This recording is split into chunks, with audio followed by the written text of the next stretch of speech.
सफल होने के लिए सबसे पहले जरूरत यह है कि वो ये गलतफहमी से बाहर निकले कि भाग्य के अधीन कुछ है और ईश्वर या कोई भी अलौकिक शक्ति किसी की जिंदगी को निर्धारित कर दिया है। कोई पूर्व जन्म नहीं, कोई बाद का जन्म नहीं, कोई बैलेंस अकाउंट नहीं चलता है। आप बस विज्ञान का है सिद्धांत कि आप जो करते हैं वो पाते हैं।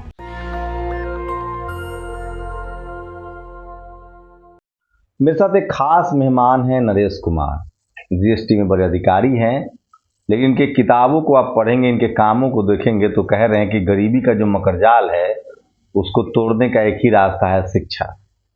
बहुजन समाज से आते हैं और आज हम वही बात करेंगे। सर, आपको क्यों लगता है कि शिक्षा के बगैर गरीबी के जाल से नहीं निकला जा सकता? सर, पहले तो बहुत बहुत धन्यवाद कि आपके चैनल पर मुझे अपनी बात जो मैं गरीबी से जंग शिक्षा के संग अभियान मिशन के तहत पिछले 15 साल से गरीबी से जंग शिक्षा के संग। हाँ सर, गरीबी से लड़ाई के रूप में बहुत सारे कारण हो सकते हैं, बहुत सारे उपागम हो सकते हैं, लेकिन मेरा मानना यह है कि अगर सबसे सरल, सहज और आज भी वंचित वर्ग या वंचित समाज या जो अंतिम पौधान पर खड़ा है उसके लिए अगर सबसे इफेक्टिव आसान रास्ता है वो शिक्षा है। और ये मैं अपनी निजी जिंदगी में और अपने जो मेरा क्षेत्र है, कार्य क्षेत्र है, मैं गया में औरंगाबाद क्षेत्र गया के और औरंगाबाद इलाके में मैं काम पिछले 15 साल से कर रहा हूँ। मेरी खुद की अपनी जो जिंदगी रही है वो कठोर संघर्ष का रहा है और वो कठोर भीषण गरीबी में संघर्ष किया है। मैंने पाया कि जो दो चीजें मैंने अपने संघर्ष में सीखा। एक चीज मैंने पाया कि गरीबी एक बड़ा कारण है हमारे बच्चों को सफल होने में, लेकिन उससे बड़ा कारण है उनका विश्वास का, उनका जो विश्वास है, उनका जो सोचने का, जो समझने का जो तरीका है, जो समाज खास करके जो जाति धर्म में बटा हुआ जो समाज है उसमें जो वीकर सेक्शन के बच्चों में वो विश्वास का भयंकर कमी होता है। उनके मन में ये बसा दिया गया है कि ये सारा खेल, जो सफल होते हैं वो भाग्यशाली होते हैं, भगवान की कृपा होती है, वो संसाधन दौलत से संपन्न होते हैं, वो बड़े कठोर मेहनत करते हैं। सबसे बड़ा डरावना तो जब कुछ नहीं चलता है तो कहा जाता है कि फलाने सफल हुए, 18 घंटा मेहनत करते थे, आंख में मिर्चाई का पानी डाल के पढ़ते थे। ये चीजें मैंने अपनी जिंदगी में पाया कि ये सारी एक भ्रांति के रूप में है। एक व्यक्ति अगर उसके अंदर में सिर्फ आत्मविश्वास पैदा हो जाए, और यह आत्मविश्वास समाज का दिया हुआ है, इसलिए इसको हम विश्वास तंत्र कहते हैं। एक व्यक्तिगत चीज नहीं है कि वो आत्मविश्वास उसके अंदर में आएगा कैसे, जब ये कह दिया जाए कि दिमाग के स्तर पर सबसे बड़ा जो गलतफहमी है लोगों में, कुदरत ने बहुत थोड़ा सा 1-8% जो लोग हैं वो मेंटल लेवल पर कुछ उनमें औसत या जो सफल होने के लिए जो मिनिमम जरूरत है बौद्धिक स्तर, उससे कम हो सकता है। लेकिन 99% लोग जो जीवन में सफल, उसमें 1-2% ही सफल होते हैं। जो 95% लोग या 90-95% लोग जो असफल होते हैं, उसका कारण उनके सोचने का तरीका है, उनका विश्वास का तरीका। कैसे सोचे सफल होने के लिए? सफल होने के लिए सबसे पहले जरूरत यह है कि वो ये गलतफहमी से बाहर निकले कि भाग्य के अधीन कुछ है और ईश्वर या कोई भी अलौकिक शक्ति किसी की जिंदगी को निर्धारित कर दिया है। ये बड़ी गलती है।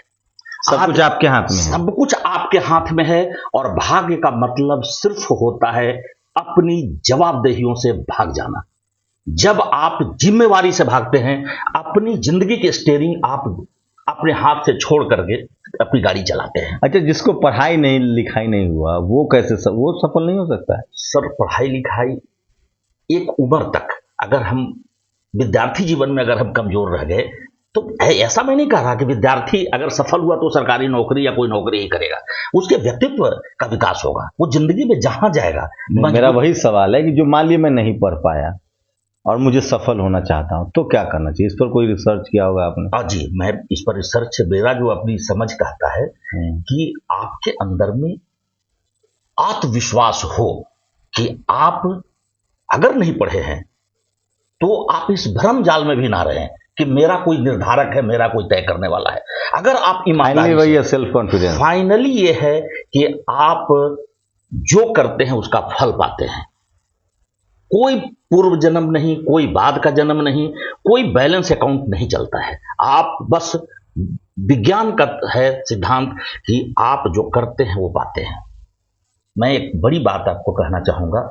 मेरे इलाके में मैं बड़ी करीब से देखा गरीबी को, कि जो कुछ लोग जो हैं वो मैट्रिक इंटर करने के बाद सूरत और पंजाब काम करने जा रहे थे। वो अपने भाइयों को, छोटे भाई को, अपने भतीजे को 8वां नहीं करने दिए और वो सूरत चले जाने लगे। एकदम गांव का गांव उठ करके, मेरे गांव से, आसपास के गांव से उठ करके सूरत और पंजाब जाने लग गए। और उन्हें बड़ा खुश होने लगा। वो सारा लोग ऐसा खुशी मना रहा था कि हम अब घर बना रहे हैं, भैंस खरीदा गया उनके यहाँ, तो उनके यहाँ विकास होने लग गया। ये जो गरीबी का दुष्चक्र है, उस दुष्चक्र को लोग इंजॉय कर रहे थे। मैंने इसे रोका है अपने प्रयास से। और आज के तारीख में मैं सम्मुख जो मेरा संदेश है, वो संदेश ये है कि दिमागी क्षमता में कोई अंतर कुदरती रूप से नहीं है। एक मजदूर अपने बेटा के बारे में सोच ही नहीं पाता है कि मेरा बेटा जो है वो मजदूर से आगे निकल सकता है, और खुद वो बेटा भी नहीं सोच पाता है, सपना भी नहीं देख पाता है कि हम मजदूर से आगे बढ़ेंगे, कर पाएंगे। यही हालत किसान का है, इसी हालत समाज के। आप मुझे बताइए, अगर मैं गरीब हूँ, मेरे पास संसाधन नहीं है जी, तो कैसे आत्मविश्वास बढ़ाऊं? मैं बता रहा हूं सर। सबसे पहले तो ये कि गरीबी मैनेजमेंट का चीज है, प्रबंधन करने की चीज है। आपको गरीबी से लड़ना होगा। मैं मानता हूं कि रिसोर्सेज बड़ा चीज है, उससे लड़ना होगा। ये काम सरकारों का था, होना चाहिए था। यहाँ इस देश में 70-75 साल में ये हो जाना चाहिए था कि कोई बच्चा पढ़ने के लिए, उसकी बुनियादी सुविधाओं के लिए गरीबी कारण न बने। समान शिक्षा प्रणाली लागू हो सकता। माता पिता की क्या भूमिका? माता पिता की सबसे बड़ी भूमिका तो मैं ये देख रहा हूं कि वो उनके पास होना ये चाहिए था कि जो सपना वो नहीं पूरा कर सके उनको बच्चों में देखना था। कुदरत एक मौका देता है बच्चों के रूप में कि आप जो ना कर सके वो सपना बच्चों में डालें। लेकिन ये तो एक नैसर्गिक रूप से कहा जा रहा है कि बच्चों को स्वतंत्र छोड़िए, आप उसको जो आप नहीं कर पाए वो बनने का उस पर दबाव क्यों डालेंगे? मैं कहना ही चाह रहा हूं कि सफल होने के लिए एक एटीट्यूड महत्वपूर्ण होता है, जिसकी बात अभी तक मैंने कहा। एक होता है एप्टीट्यूड। एप्टीट्यूड के लेवल पर बच्चा क्या बनने के लिए कुदरती रूप से है, वो साइंस पढ़ेगा, वो आर्ट पढ़ेगा, वो डॉक्टर बनेगा। कुदरत वो प्रैक्टिस है, जो साइंस पढ़ेगा वो साइंस जानेगा, जो विज्ञान पढ़ेगा विज्ञान जानेगा। हर आदमी का टेस्ट अलग होता है। कुदरत को डाइवर्सिटी है ना, जरूरत अलग अलग है। हमारे यहाँ सबसे वही आ गया ना कि कुछ चीजें तय तो है, आप क्या करेंगे। मैं ये कह रहा हूँ वो चीजें तय ये है, सिर्फ वो चीज तय ये है कि वह मतलब कोई तय तो कर रहा है, फील्ड है, कोई तय तो कर रहा है, तय कर रहा है कुदरत। कोई ईश्वरीय ताकत नहीं है, कोई फिक्स्ड नहीं है। कुदरत और ईश्वर में अंतर होता है, ये बात आपको स्पष्ट करना होगा। या फिर फिजिकल स्ट्रेंथ के हिसाब से आप जैसे मान लिया कि अगर मैं दरोगा बनना चाहूं और मैं 5 फीट का हूं, मैं दुबला पतला हूं, दरोगा नहीं बन सकता हूं। मैं क्रिकेट में मुझे शौक नहीं है, क्रिकेट में नहीं बन सकता। मतलब आपकी जो मेरा स्ट्रेंथ है उसको ताकत बनाइए। मेरा संदेश ये है कि आपका जो रुचि है, इंटरेस्ट है, एप्टीट्यूड, उसको उस दिशा में आप बढ़ें। हाँ, एक बड़ी गलती हमारे यहाँ क्या हो रहा है, खास करके जो पढ़े बढ़े समाज है, वो अपने बच्चों को थोपते हैं कि वो बेटी बनना चाहती है डॉक्टर, और वो बनाना चाहते हैं कि मैं IAS बनाऊंगा, मैं IPS बनाऊंगा। हम वहां नहीं जा रहे हैं, हम बात कर रहे हैं उनके घर में, जिनके घर हम बात आपसे राय जान चुके। आपने एक किताब लिखी है, गरीबी से जंग, शिक्षा के संग हम होंगे कामयाब एक दिन। ये किताब है, और इसलिए मैं बात कर रहा हूँ इनसे, क्योंकि जो लोग किताब लिखते हैं वो मेहनत का काम है, रिसर्च होता है, अनुभव होता है। मैं उनके लिए जानना चाहता हूँ जिनके घर में खाना नहीं है, जिनके माता पिता पढ़े लिखे नहीं हैं, जो मजदूरी करके जीवन काट रहे हैं, उनके अंदर कैसे कॉन्फिडेंस आए? और सर, सबसे पहले तो ये कि वो छोटी बचत करें। वो दारू पीना, शराब पीना, जो बहुत सारी दिखावटी आजकल खर्च है, पर्व त्योहार, शादी विवाह, भोज बतवान, इन चीजों को मिनिमाइज करें। एकदम एक इसमें मिनिमम खर्च करें और उन पैसों को अपने बच्चों के लिए जमा करें। वो छोटे छोटे उद्यम कर सकते हैं, गाय पालन हुआ, बकरी पालन हुआ, मुर्गी पालन हुआ, सब्जी की खेती हुआ, वो 100, 200, 500 रुपया जमा करें। हमारे यहाँ सबसे गरीबी के साथ सबसे बड़ा जो समस्या है कि वो जो 100, 200 कमाते हैं वो 2 दिन में पी जाते हैं। इसको रोकना। तो फाइनली मुझे लगता है समय की थोड़ी कमी है, मुझे फाइनली लगता है कि आपकी सोच आपकी मेहनत से ही बनती है। ये किताब है इनकी, इसको पढ़िए ज़रूर। और नरेश कुमार जी हैं ये, मुझे लगता है 2500 साल पहले बुद्ध ने कहा था अप्त दीपो भव। सब कुछ आपके अंदर है, मेहनत करनी पड़ेगी। मेहनत अगर आप करते हैं तो रास्ते खुलेंगे। शुक्रिया सर हमें समय देने के लिए।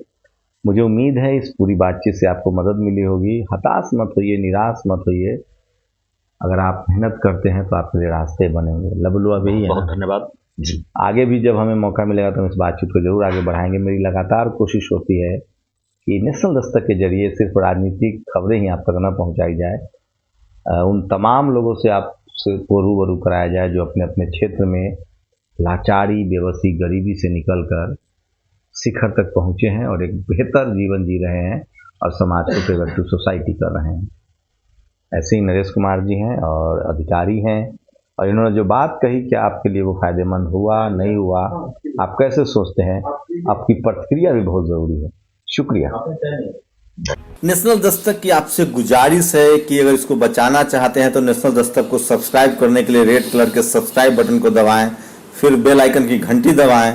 नेशनल दस्तक को बचाने के लिए बहुत ज़रूरी है कि हर खबर को शेयर करें, लाइक करें, कमेंट जरूर करें।